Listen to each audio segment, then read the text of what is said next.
Interest rates and inflation are out of control. Is your credit card debt also out of control? It's time to resolve your debt and take back control for a lot less than what you owe. If you have $10,000 or more in credit card debt, then you need to call us right now.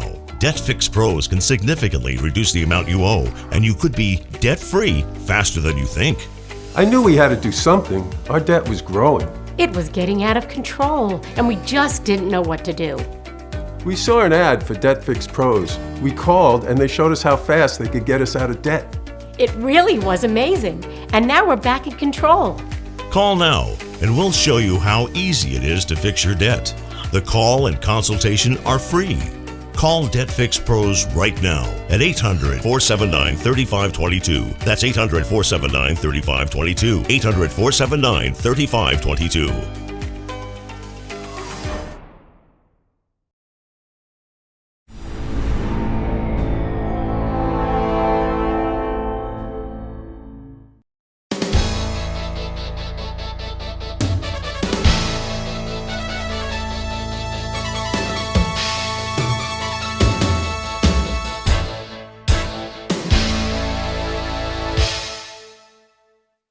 Welcome to the Turnpike Sports Spotlight. Dave Weishuttle with you. For anyone who works in the gambling industry, when they hear the term FinTech, they tend to pay attention because it's so important to the industry. I think it's at the core of any state's gambling industry and certainly important for the future success of gaming.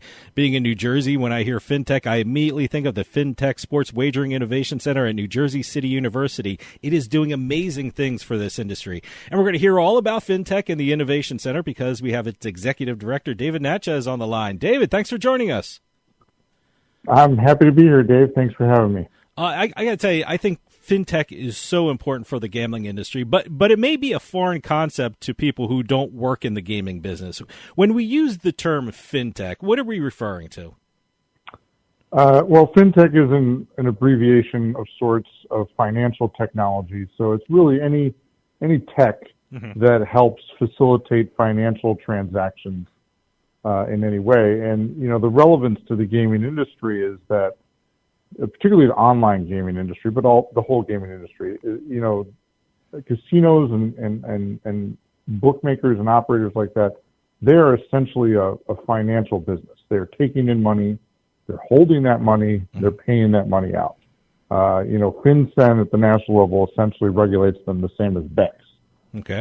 For that reason. So, it is important to the industry, and it's important for a lot of reasons, which I'm sure we'll go into. But yeah, I think it's essential to the industry, and it is appropriate to think of the online gambling industry as a financial business. What kind of technology is involved with FinTech? I'm sure people who have gambled online or made a bet on an online sportsbook, they've come into contact with some of that technology. I mean, I just heard a conversation the other day when one person was asking about a site that has a shared wallet, or people talk about how money is deposited or withdrawn from a gaming site. What are some of the components of FinTech that some people use every day? Yeah, so the ones you'll recognize that you use whenever you're using an app is so the payments or payment rails. So that is how you fund your account. So if you go on most of the apps, they have multiple options for ways to fund your account. These are all FinTech companies or some sort of financial technology that's at play there. There is the wallet, how the money is held or custodied by the sportsbook operator or by the casino operator. And then there's the payout, which uses the same payment rails you use to pay into your wallet. Now there's the stuff you don't see, which, well, you might see it, but you're not seeing the whole picture. So there's the whole know your customer function, which you generally abbreviated as KYC. But this KYC function is basically verifying you are who you say you are.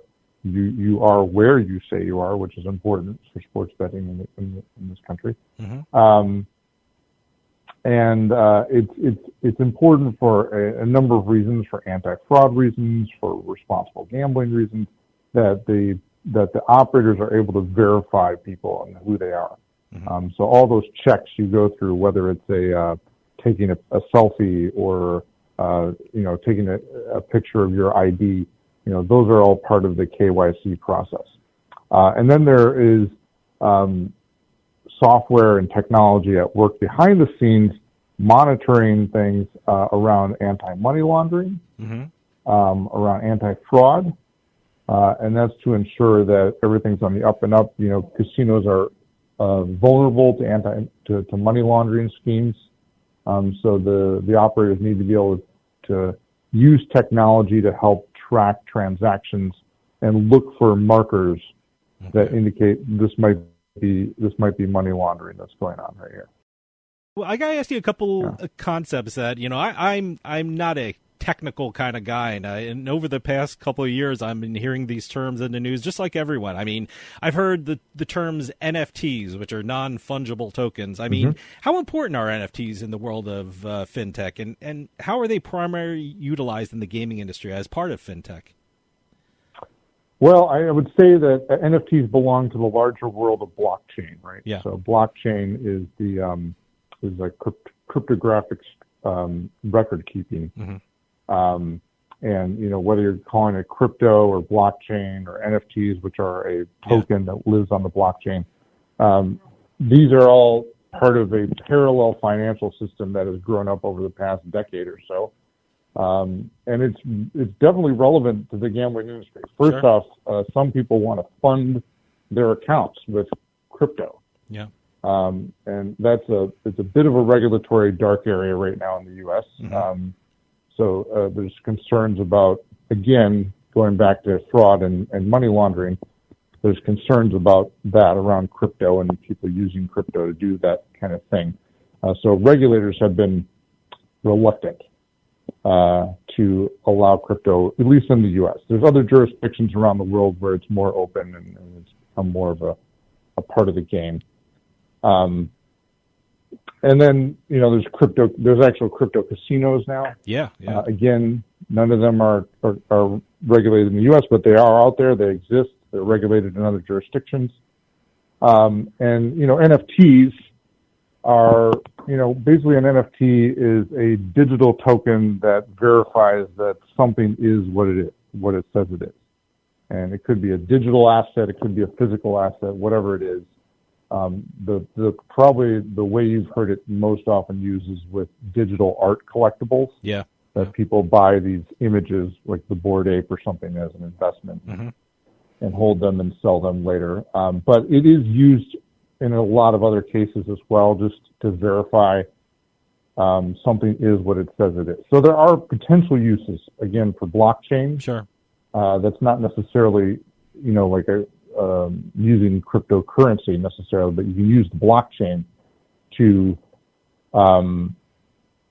keep records and to verify things are what they say they are. So they have uses for gaming in that respect, and may help in terms of anti-money laundering, may help in terms of know your customer, that kind of thing. Well, let me ask you about cryptocurrency and blockchain. I mean, how much of a role do you see that playing in the future of FinTech?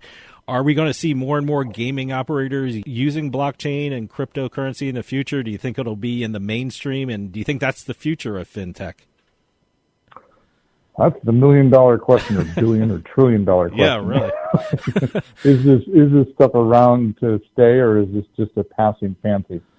I personally belong to the camp that I think this is around to stay. It offers an alternative to traditional finance, or TradFi as they call it, that has some intriguing use cases.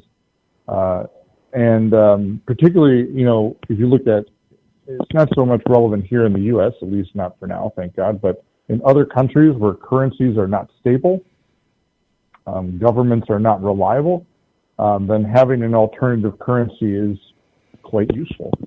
So I think the cryptocurrency side of it, I think, is around to stay. I also think the blockchain technology, the technology underlying cryptocurrency, is around to stay, and is relevant to the industry because you can use it again to do record keeping in a way that is not easily done off the blockchain. and to verify things, to be able to verify records, to be able to verify identities and things like that. I think it has some powerful use cases. So I think you're going to see more of it in gaming. You're already starting to see more of it. So I think that trend is going to continue, and it's going to be around. Now, you're executive director of an organization that is doing amazing things in the world of FinTech, and that is the FinTech Sports Wagering Innovation Center at New Jersey City University School of Business. Tell us about the Innovation Center, and tell us about what the goals are for the Innovation Center. Sure. So the center was created by the state of New Jersey this past year, and it's an economic development initiative. So New Jersey identified industries that were strategic to the future of New Jersey. The governor's office did. One of those industries was online gambling. And so the state invested in the Innovation Center, and they provided the initial funding for the center to get started as a way to invest in that industry, to attract more investment, to create more jobs here in New Jersey, and that kind of thing. They put FinTech together with online gambling for the reasons we've already been talking about. It's just a natural synergy between the two, and they go hand in hand. So that's why they put those together. And I think also it says something about the state of New Jersey that, you know, this is a jurisdiction that really values the gambling industry. And I think that's a clear message that should be going out to everyone in gambling that says, hey, New Jersey is here to work with you. We want to support you. This is a great place to do business if you're in that industry. We have a great regulatory group at DGE, so it's a great jurisdiction for online gambling operators. I love what New Jersey's doing with the Innovation Center. Like you said, it was a partnership from the New Jersey Economic Development Authority and New Jersey City University. And like you said, it really shows how important New Jersey thinks FinTech is. Tell us a little bit about New Jersey's concept of FinTech. I mean, not only in today's marketplace, but moving forward as an important investment for the state. Well, you know, New Jersey is already a center of the financial industry. You know, 25%, a quarter of the world's largest FinTech companies are already based here in New Jersey. So our proximity to New York has made us a center of the financial industry. So FinTech is just an evolution of the financial industry and where it's going in the future. So New Jersey clearly wants to be on the leading edge of that movement to financial technology. So much so they haven't just created my innovation center; they're creating another innovation center with Stevens Institute. That's another FinTech innovation center. Wow. So there'll be two centers. I'm more focused on the online gambling FinTech stuff, and that center is going to be more focused on, you know, the other aspects of FinTech. FinTechs are quite a big category that includes online banks. It includes, you know, payment operators. It includes, you know, B2B businesses that help facilitate financial transactions of all kinds around the world. So it's a big sector. So New Jersey is investing heavily in it. Now, I went to your website, ftswinnovation.org, all one word, and I saw the incredible things you're doing, especially with regard to workforce development. Tell us about those programs, and how do people make those connections with the businesses you were just talking about through the FinTech Sports Wagering Innovation Center? Yeah, so we're one of the tracks we're working on as a center is workforce development. And essentially that means building a talent pipeline here in New Jersey for the industry so that the industry can get their talent needs met both now and in the future here in New Jersey. So we're going to be working with all levels. We're going to be working with university students, graduates, mid-career professionals. We're going to be creating training programs, doing curriculum development, certificate programs, all designed to bring talent into the industry, upskill that talent so they're ready for what the industry needs. So we're working now with the industry and with our academic partners in New Jersey, not just NJCU. NJCU is our key partner here, but we're also looking at other universities across the state and working with them as well to make sure that no matter what the industry needs, whether it's you know, they need tech people, programmers, they need people that are maths, data scientists, They need people in marketing. They need people in finance. They also need people in something we'll probably talk about a little later, but responsible gambling and problem gambling treatment. These are all talent needs that the industry has, and we're going to be working to meet them with our programs. So we're in the process of standing up those programs now. We've got a career panel coming up later next month, March, on the 20th of March. You can see that on our website, but that's part of the beginning of our programs to really build this talent pipeline. One of the incredible programs that you have at the Innovation Center is the Gamble for Good program. Tell us about that, because I think it's just an absolutely incredible idea and certainly needed in the gambling industry, especially as the gambling industry tries to expand in this country. Yeah, I mean, well, we looked at the industry as we were getting started last year, and one of the things that was clear as day to us is that the industry, and this is of no surprise to anyone, but the industry has a perception problem. Yeah. And that perception problem creates headwinds for the industry, creates problems. Those problems include inhibiting growth and expansion, creating regulatory restrictions and fines. To our earlier conversation, I think it gets in the way of attracting top talent to the industry. So all of these things are impacts of those negative perceptions. And what we want to do is twofold. One is we want to help the industry get better and change those perceptions. So we created this Gamble for Good concept, and underneath Gamble for Good are a lot of individual concepts that people talk about in the industry. We put them together under this one umbrella. So those concepts include responsible gambling. They include ESG, environment, social, and governance, diversity, equity, and inclusion. They include compliance, integrity, all of these issues that the industry has that formulate that public opinion of the industry are all underneath there. So we put all those underneath there. We want to help the industry get better in all those areas. So innovation, technology, whatever we can bring to the research, whatever we can bring to the industry to help it improve along those lines. And then the second thing we want to be doing is just help the industry tell its story. And when I'm talking about the industry, I'm talking about the regulated industry, right? Yeah. So there is a huge offshore industry still. And, the average person on the street does not make that distinction. When they think about gambling and they have a negative impression of gambling, that negative impression is the same whether it's a regulated operator like FanDuel or DraftKings, or it's an unregulated offshore operator. And we want to be part of helping the regulated onshore operators, be better at making that case that, look, regulating this industry brings it under scrutiny. It brings it into a safer environment for communities, for players, for everyone involved. And so that's part of that Gamble for Good program as well. I am so glad you created a program like Gamble for Good, because I see that as a real important issue in the future of gambling and the creation of jobs in the industry. I mean, I was talking with Sean Flaherty, who is the delegate from West Virginia, and he's also president of the National Committee of Legislators from Gaming States.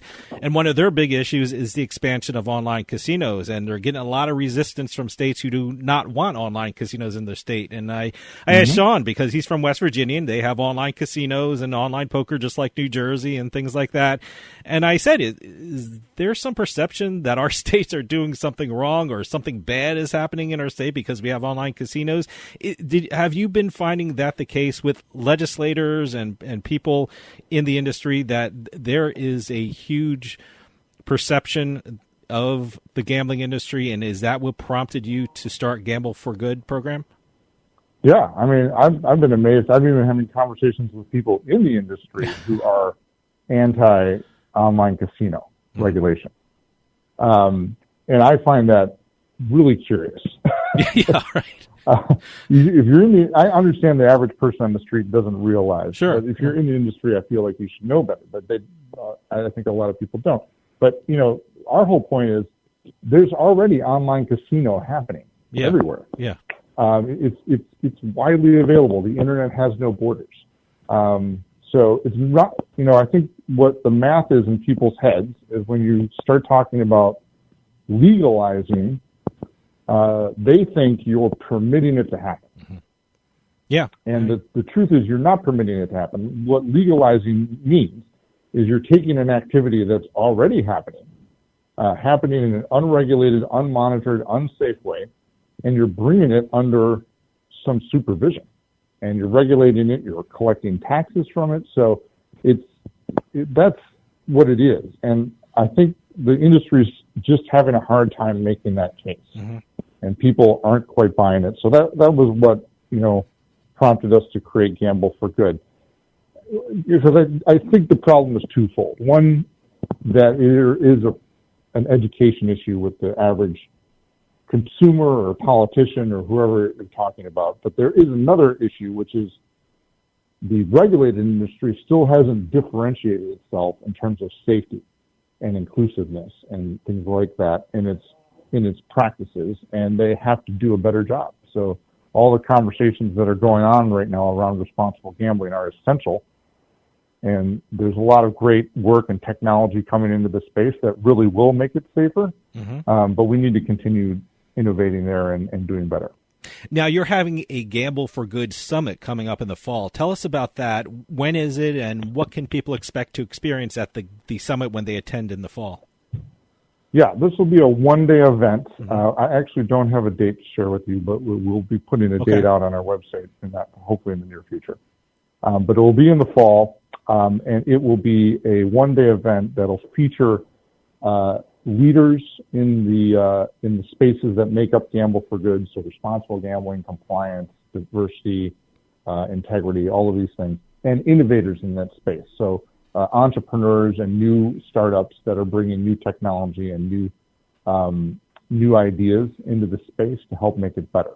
And we'll also have, I think we'll also have dialogue about the expansion of regulated gaming in this country. Now, again, looking at your website, ftswinnovation.org, I see you have a lot of events throughout the year. You have networking events, you have internship programs, you have great stuff with responsible gambling programs. Tell us about some of those programs that you have throughout the year at the FinTech Sports Wagering Innovation Center.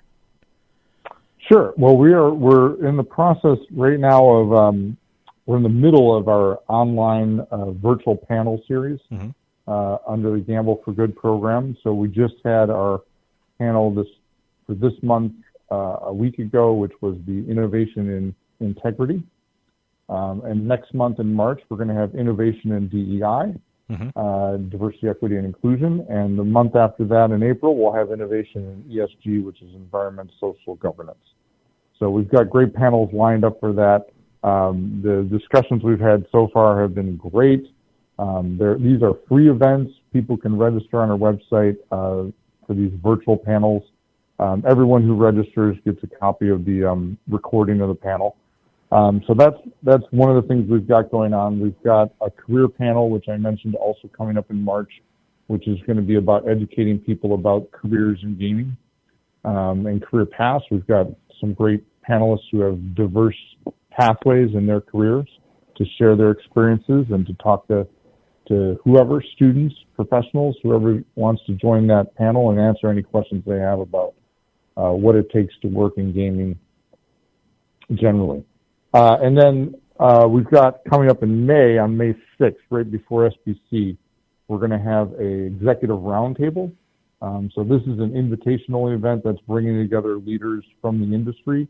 And that particular roundtable, we're going to specifically bring together leaders from the academic institutions from across New Jersey to dialogue with industry about what are the talent needs that the industry has and how can the universities in New Jersey meet those talent needs both now and in the future.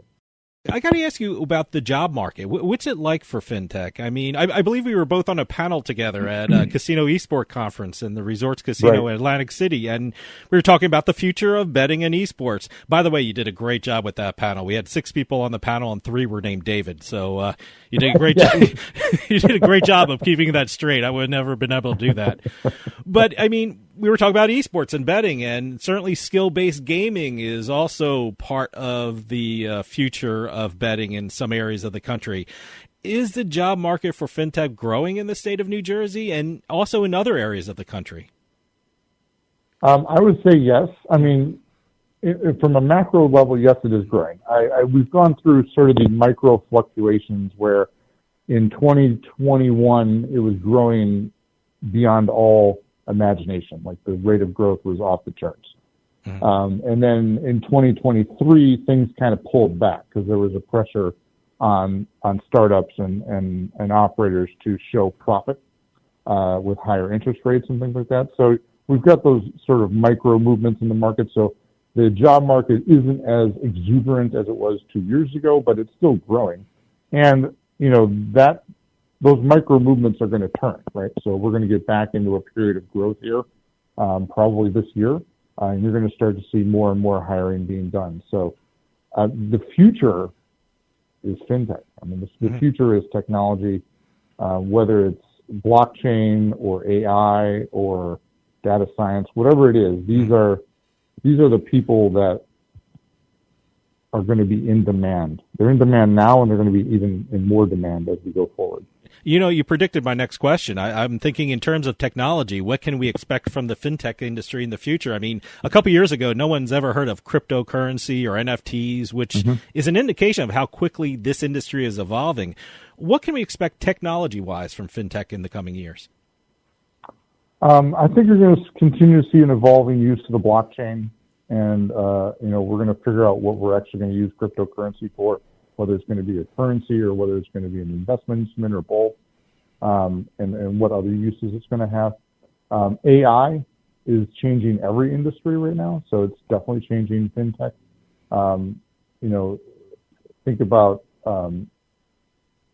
Think about the sheer volume of transactions and data that is generated by people in all industries, not just gaming, but like every transaction you make, we now have data about that transaction.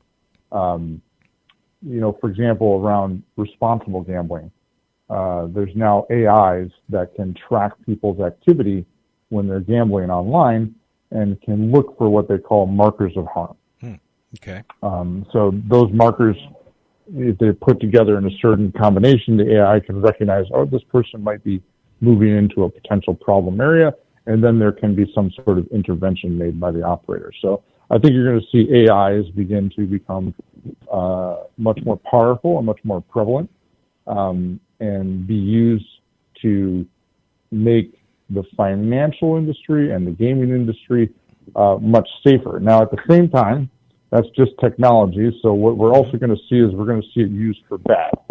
Yeah. So the criminals and the bad actors out there are also using AI to make themselves more successful. So there's kind of like an arms race going on. Yeah. Between the people protecting our systems and the people trying to hurt those systems. So I think you're going to continue to see advances on both sides. One of the areas that is probably not going to look anything like it does now, like right now you have passwords for almost everything you do, right? You have passwords for your gaming app, and you have passwords for your banks and all these things. And passwords are not a good way of protecting an account. They're easily hacked. They're cumbersome to remember them. I was at SBC last year, and they had an anti-fraud guy there, and he was saying that the industry is spending something like, I can't remember what the number was, but it was like $40 billion just on password changes.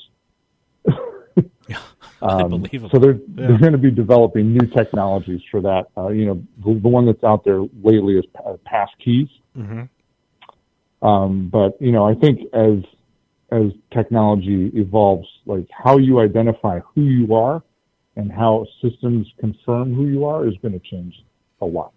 You mentioned responsible gambling, which is such a big issue in the gaming industry. Will FinTech be more involved in the responsible gambling aspect of these sites and things like that? What kind of role does FinTech have in the responsible gambling aspect in the gambling industry?